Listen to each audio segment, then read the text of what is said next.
That he talks how Joseph F. Smith also discussed this principle that the scientists are also inspired to dream dreams and have visions and to learn information. God inspires all of his children. And of course, this fits in very, very well with Joseph Smith's comment that when you receive the inkling of a flow of intelligence, or you get new ideas or whatever, this is inspiration. And the scientists, in their capacities to learn more about how this world works and to understand more about diseases and some of the problems that occur with diseases and how they can help benefit the human race to alleviate suffering, they are being inspired.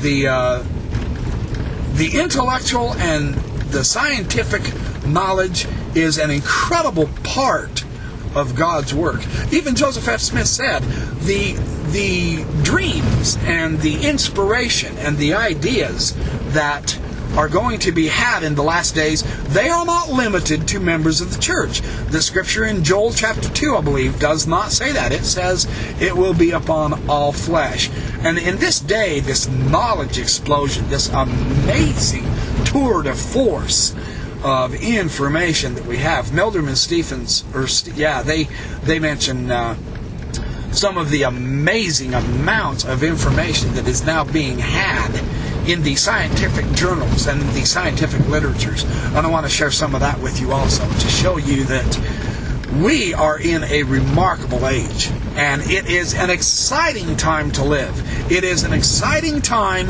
to get excited about learning, definitely.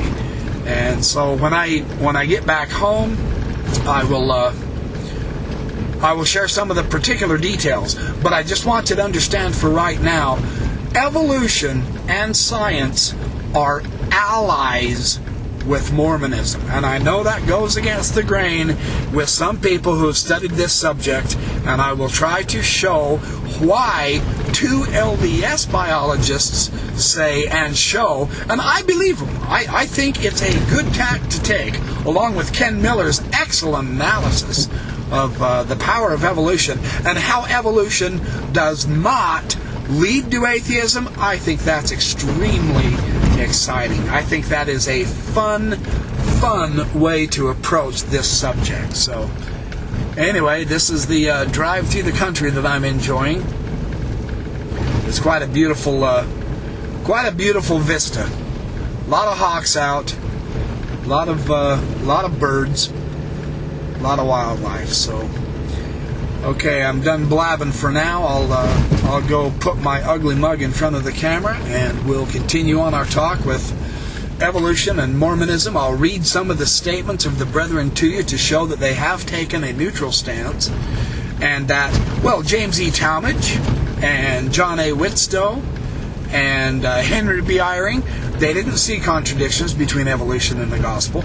Not at all. I don't either, quite frankly. I do see contradictions between evolution and some of the supposed scriptural interpretations, but those interpretations go beyond what the scriptures teach.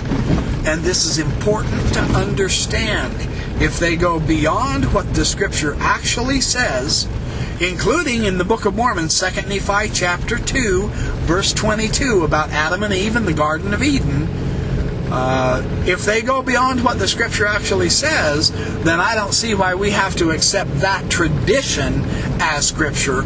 Maybe they're wrong.